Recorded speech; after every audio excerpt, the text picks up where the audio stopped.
Hey, and welcome back to Fan Talk. We are here for the weekly news. The weekly news, or the weekly wire, if you will. Yeah, I like that.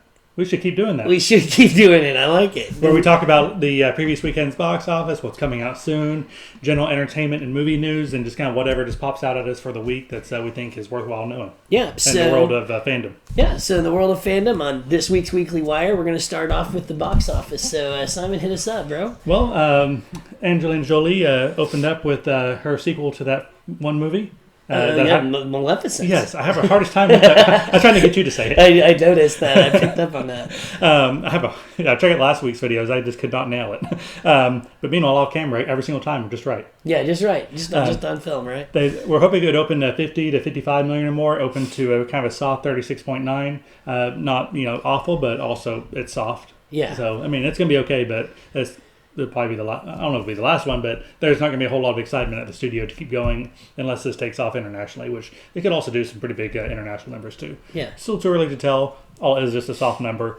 It's not a a dumpster fire or anything at this point. It's just soft, and people are a little disappointed. Yeah. But other than that, it's getting a pretty good buzz. It's a fun movie, so go check it out if you haven't already. It's at 155 million already worldwide, so it's heading in the right direction. Yeah. Number 2, still The Joker. I wouldn't say still. That movie's fantastic. That's at 738 million worldwide. Yeah. This is a movie that if you seen the recent news stories coming out that Jared Leto tried to kill it. Oh yeah, I actually was going to touch on that in the news later, but we can talk about it now. Yeah, Jared Leto actually got called his agent and to go actually over the studio's head, even to the owner of the conglomerate, the whole conglomerate, to try and get it killed because he was so butthurt because one, obviously it wasn't him, and that Joaquin Phoenix was going to do a fantastic job, and he knew that. And he knew that, and then cast his future Joker aspirations. And the other thing was apparently he was promised at some point that they were going to give him an actual Joker movie, and obviously after this that wasn't going to happen. And he ended up with new agents and everything. I mean, but there's a lot of denial saying that isn't actually what happened, but anybody that's close to Jared Leto and knows him, they're like, anybody that's followed his career would be like, I'm not surprised. Yeah, not surprised at all. So, Joker, another 29 million to his pocket, 738 million worldwide. Number 3, Zombieland 2, opened just ahead of Zombieland 1. So, even though it's third place, 26 million, that's not bad if it opens ahead of the first movie. First movie, yeah. I think everyone's pretty happy with that one. Like, okay, solid. Addams Family coming in at number 4. I went and saw that one last weekend with the kids, and I thoroughly enjoyed it. And I see why it's doing so well. Yeah. It's at 57 million worldwide. I think it'll track along with the Halloween season. It'll do just fine for itself, and hopefully they're going to be making a second one in 2 years. Yeah. And as I said, I mean, I have a soft spot for the Addams Family anyways. It's just something about Gomez and Morticia. Their relationship, it's like relationship goals. I love it. I love them. So. And rounding out the top 5 is Gemini Man with a 59% drop. Yeah. With 118 million in the bank on 138 million budget after a couple weeks. Not the best. Not what we talked about last week about some of the issues that plagues this film. Basically, it's a all right film with too much of a budget. Yeah. Because they threw too much technology at it. Yeah, this is one of those films that if they would have backed off the technology from it, maybe lessened a little bit of the the budget. Cast a lookalike instead of going for the CGI of a character. There's little things that they could have done to save money on this film. If this film would have been shot for a classic, $50-60 million range. Yeah, budget, this would be a movie that's making money and people will be talking a lot more. They'd have good buzz about this number as opposed to instead of the so close. Yeah, no. Yeah. Anyway, I'm going to jump around a little bit. We mentioned last week Jojo Rabbit only actually ended up opening 5 theaters as a limited release. So what I was looking at was showing it as a higher release than that. So if anyone's following from last week, it's a limited release with Taika Waititi playing Hitler. Yeah. But did pretty good. $350 million off of $350,000. Yeah. Not million, thousand off of 5 theaters. Not too shabby. No. Number 27, Jay and Silent Bob Reboot. And this 27th is actually misleading because it was based off of one theater over the weekend that made $93,000 probably from the road show that kicked off. The movie made $1.1 million on the last Tuesday, Thursday previews. Which, folks, if you know, it literally only showed one time each day on Tuesday, one time on Thursday in one theater. So it was like It wasn't like each theater had like multiple showings. They had one showing in one theater. And not every theater had it. It was like a 650 theater nationwide. Yeah, and it still was able to put up these kind of numbers. You actually break it down, that's pretty good. It's pretty darn good. And from the theater we were in, it was packed. There was people everywhere. These guys have a big cult following, and it's a lot of fun. Anyone that is a fan of Kevin Smith has known for a while that this is coming out because he definitely promotes it as he should for the last probably 9 months or so since it's been made. Yeah, and this whole way of releasing the film, again, I just like to talk about it. It's not just the fact that I'm a Kevin Smith fan, but that there's a lot of strategy in this release and the way it's been done, and I would really like to see more films do stuff like this. Have a phased roll with people involved in the movie, movie touring around, loading the markets up. It is, and people push the movie and advertise that way, and it was fun. It really includes fans. I like it because I'm a fan of the way movies used to be released. I can tell you guys right now, if someday I make a film and a movie like opening weekend, I will not allow theaters that show my movie to do preceding. Like after opening weekend, you can. But opening weekend, it creates that drive to get people there, to wait in line in front of theaters to get those tickets. Good luck with that one. You'd have to be Disney strong to get that. I know. I missed that, though. Like when people used to camp out. I watched Fanboys this week with my family, and we were laughing because at the end of it, they're in the tent, and these like nerds, they get out, and all the people are waiting in line to see Star Wars.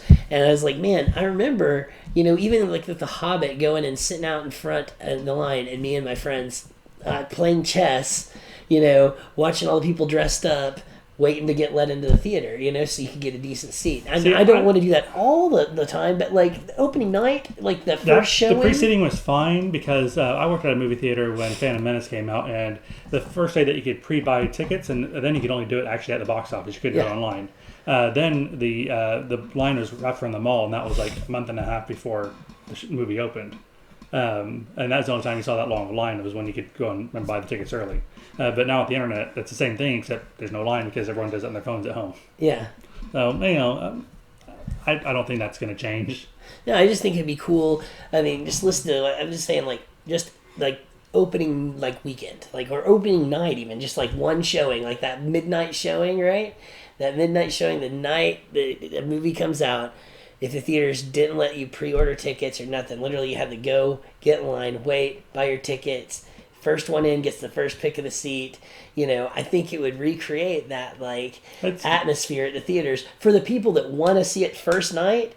Those people are the people that are dressing up are going to run out to the theater anyways. So you're going to get all those fun characters. I get it. I don't see how that would actually happen anymore. Oh man. Dream the dream, man. Dream the dream. Take over Disney and you can force the theaters to do whatever you want. Stick with me and dream the dream. Anyways, continue. All right, well, that takes care of last week's. Looking forward to next week, we have Black and Blue, action thriller with Tyrese Gibson about a rookie cop, which actually I don't believe it's his character, but a rookie cop who witnesses the death of informant and, action thrillers. And action ensues. Yes. And action ensues. Yes. Rotten Tomatoes at 53%. That's the big opener for this weekend. The second movie, Countdown. This is more up your alley, horror movie. Yep. About a app that predicts your death date. Awesome. That has a throwback to those old horror movies of the middle 90s. Ringing, yeah. I mean, it's the same basic thing but repackaged. Yeah, it's cool. Six Entertainment has people in it that I didn't recognize their names, so definitely a smaller release. Yeah. Which, it's great for horror movies. Yeah. Oh, well, horror movies thrive on the B movies. Yeah, and the thing is horror movies used to be where you cut your teeth. I mean, you know how many horror movies you watch, and even me, I'll go back and watch some of these old horror movies I really liked, and you're like, oh, I forgot that person was in there. It's like Halloween, watch previous video, I do the 15 days until Halloween, right? And I started that, and I watched Cabin in the Woods, and it's like, I totally forgot that Hemsworth was in this film, but sure enough he is. You know, it's like you forget sometimes these big actors they start somewhere, and a lot of times it's horror films. Jamie Lee Curtis, the Queen of Scream. Also this popped up on the radar, Western Stars, basically a Bruce Springsteen concert movie. So it's getting released. It's a little bit of a quieter weekend coming up, so let everything kind of shake out a little bit more from the last week or so, and we'll start getting ready for some bigger movies coming around the corner like Terminator. Woohoo! All right. Well, moving on. What you got for movie news? Weekly Wire. Okay, so news. There's actually a lot of stuff I'll talk about in the news. But the first thing I want to talk about, because it's a little political, but I think it's awesome, is Quentin Tarantino. American hero? Role model? I think so. Is this him doing Star Wars?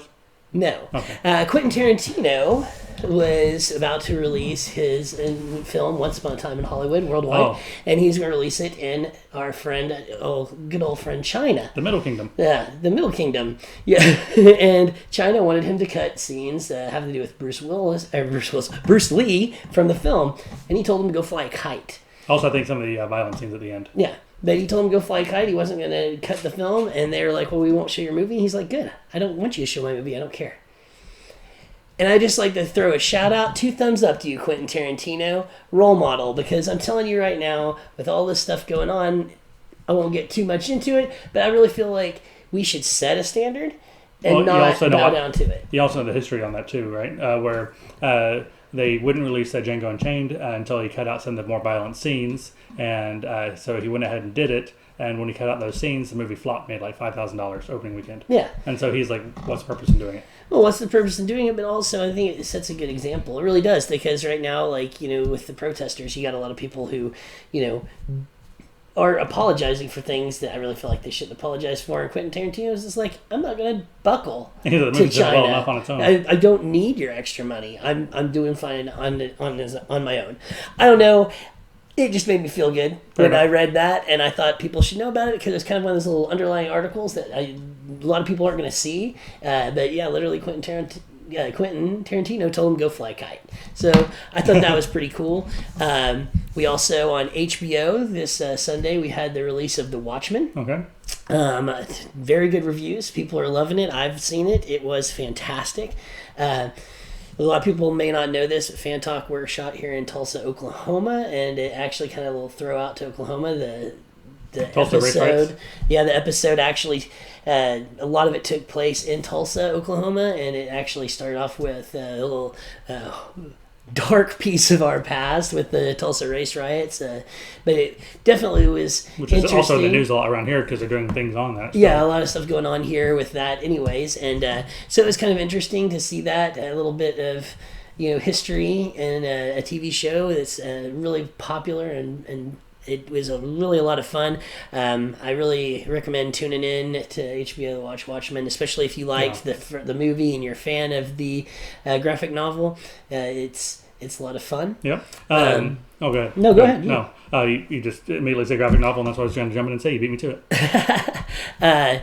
Also, this month, DC Network has released Titans Season 2. So if you've watched Season 1, Season 2 is now out. And it's also, it's definitely different than Disney. I would relate it more, than other...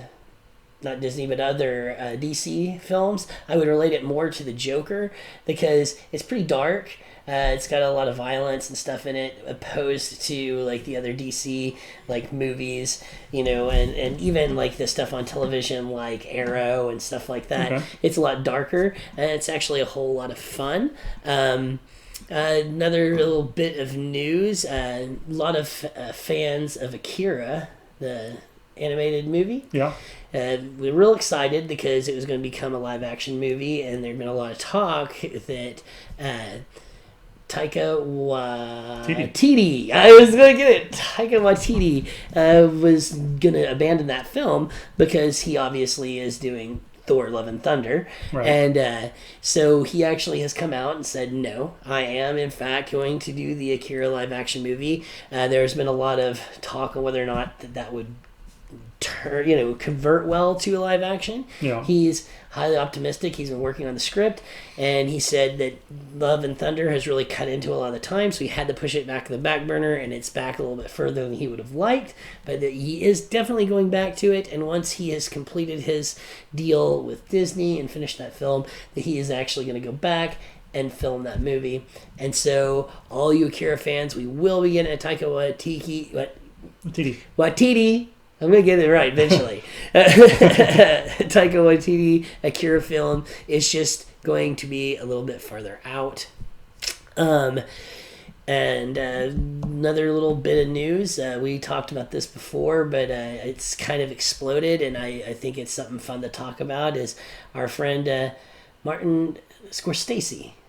We were talking about his little comment about... Yeah, I've heard a lot of people talk about that now. Yes, he made a little comment, for those of you who aren't aware, about how Marvel films are not cinema.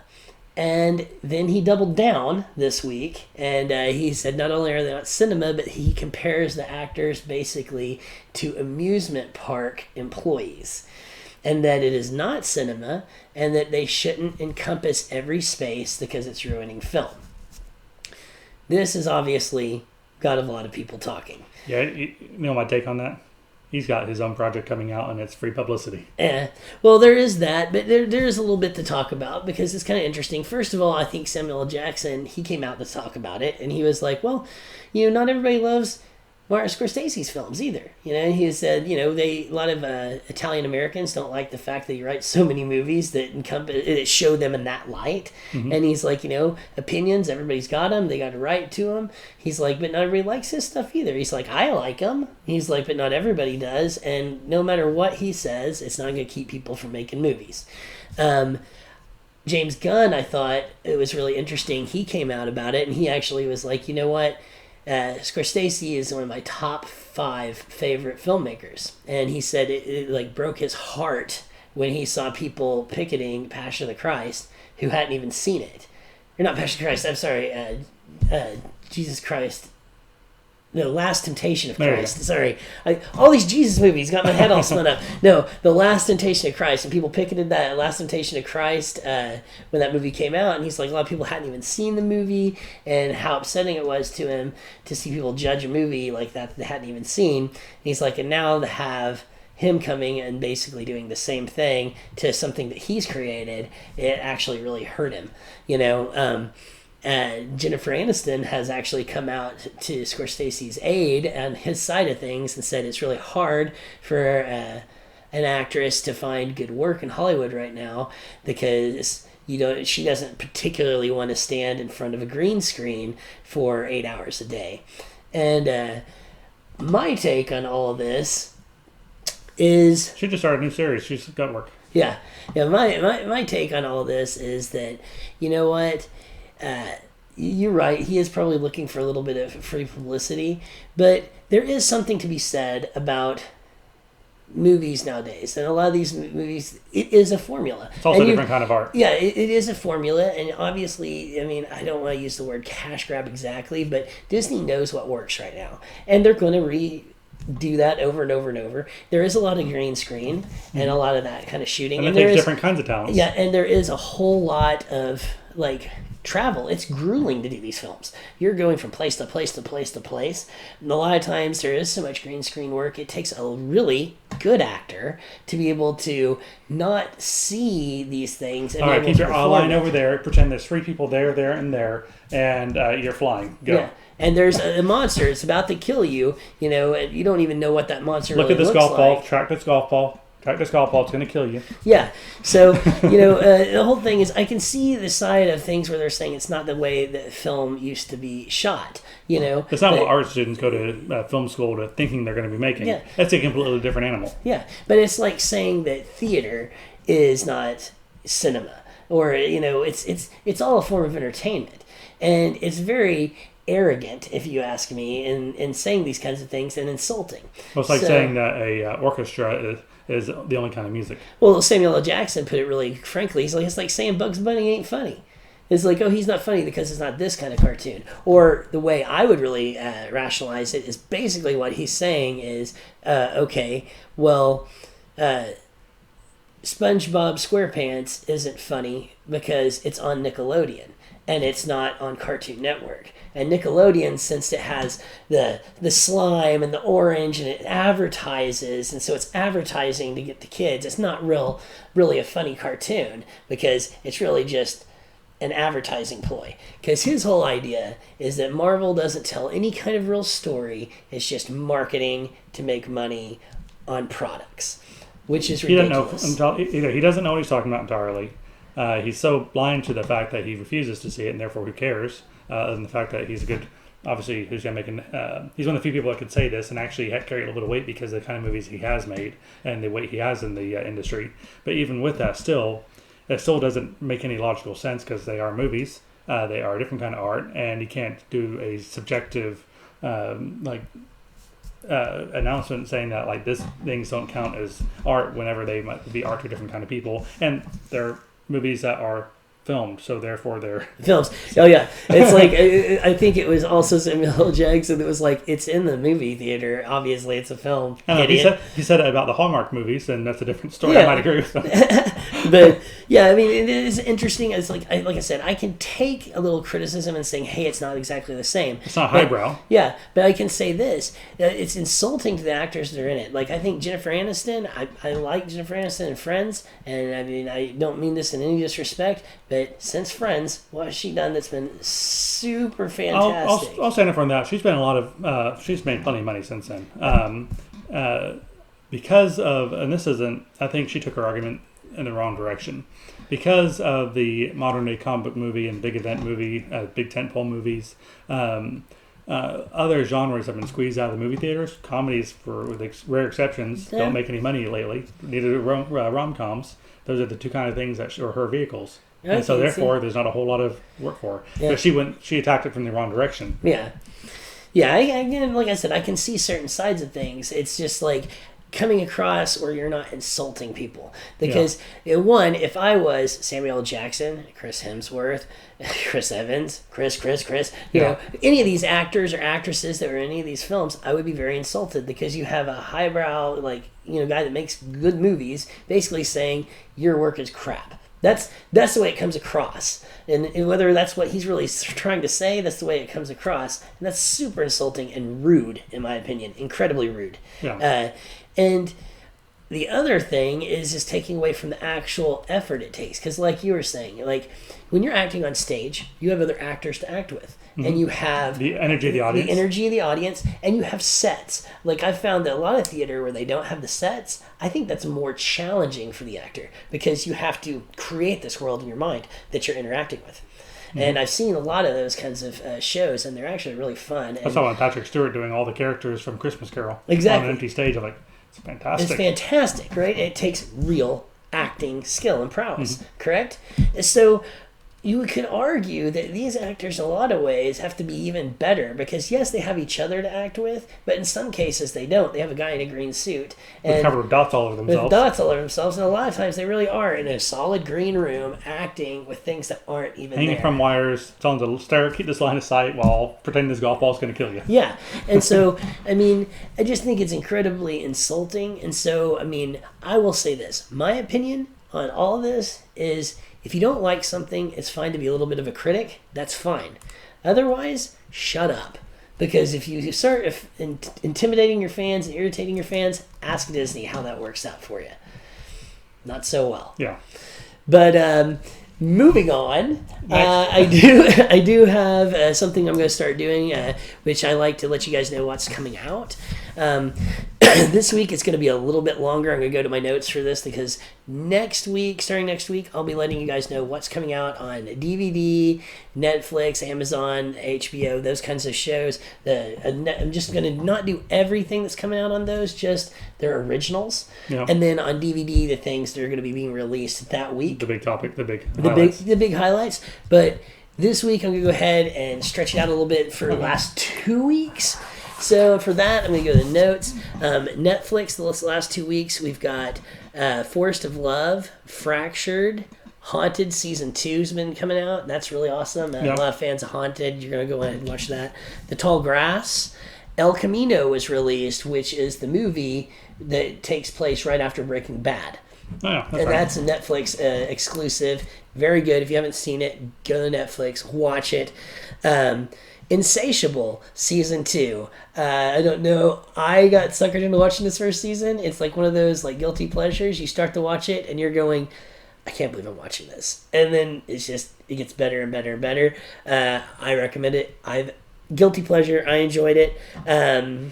We got The Yard, 17, Eli. Coming out on Thursday will be Daybreak. And then this Friday on Netflix, you're going to have Dolomite, The Grey House Academy Season 3, Monzo, Rattlesnake, and It Takes a Lunatic. It does. It does. On Blu-ray release, the last 2 weeks, this is last week and this week, we've had The Lion King. I'm going to stop you right there. Yeah. If this was the kind of big thing that Scorsese was criticizing, Lion King is based upon a Hamlet story. Yeah. And also, if he's criticizing... I'm sorry. This is no, let's talk about this. Criticizing stories. I wonder what Stan Lee would have to say about that. Yeah, right. You know, like I said, Scorsese has lost a lot of respect from me, and this is coming from somebody who really enjoys his work. Again, you can like something, you can dislike something. Opinions are like, you know what, everybody's got one, and that's fine. But just like bashing somebody that's successful to try and get like some kind of notoriety, to me, it's just desperate and sad. Yeah, at least build somebody up if you're going to try and get some notoriety. Yeah. So back to DVD releases, we got The Lion King and Crawl, the Hellboy movie, which was a total flop. We got left that alone. Wonder Woman Bloodlines, which is the animated cartoon, but it's really good. We got the Daniel Craig Bond collection. Okay. It came out in a DVD release, and on the top of that, we've talked about this show. I actually really liked the first one, but the whole Tremors series, all 6 movies released. There's 6? There's 6. Keep going. I know. I watched it. It takes the third. 2 hands now. I've watched 3 of them. It takes 2 hands to count them all. I watched whichever one they're running or smaller and running around on legs. That's the last one I watched. That's the third one, I think. Yeah, that's when I gave up. 3 from Hell, which is the Rob Zombie, the movie that came out. Yeah. Okay. Then we have John Wick 3. Stuber came out. The Art of Self-Defense. And Teen Titans Go, the animated movie. I saw Far From Home out. Would that probably predate your list by a week or so? Yes, it would have been the previous week. So that's going to pretty much round up the news for this week. Okay. But you know what, guys? Really feel free to comment. You know what you missed? What I missed? Star Wars trailer came out this evening. Star Wars trailer did come out this evening. Final trailer. Yes, and we're going to be watching it and posting it, so go on there and check that out. And the other thing, this is kind of news for us, but I do want to talk about this. I've been telling you about how we were going to move on to social media. We now have a Twitter. It is fantalk2 at twitter.com. Right? Is that how you do it? It's just Twitter. Twitter. At fantalk2. Yeah, at fantalk, whatever. Twitter. FanTalk 2, okay? And then we have a Facebook as well. So you can go check us out on Facebook and friend us. On that Facebook, we will be releasing special videos and content that we're not going to be doing on here. Right now, we have a little video from when we first walked out of the Jay and Silent Bob reboot film. Not walked out of, but when we finished watching it and watching the movie, and we left, and we were excited about watching it, and we made a little video. We also posted a few pictures from the theater we went and watched it at, and it wasn't on the marquee, which I was really kind of bummed about, because I really wanted that picture of it up on the marquee. Double showing. Yeah, but we did get it where it was posted outside the door. On top of that, a little bit of news that is kind of cool for us is we actually tweeted about us going and watching the movie. Yeah. And Kevin Smith and Jason Mewes liked our tweet. Yeah, that's nice. It was nice. Yes, I'm glad they keep up on their fan service and hitting back on the fans that appreciate their stuff. Yeah, it was a lot of fun. Yeah. So, anyways, thanks for watching Fan Talk. Don't forget to like and subscribe and make any comments below about what you think about some of the stuff we talked about. Until then, see you next time.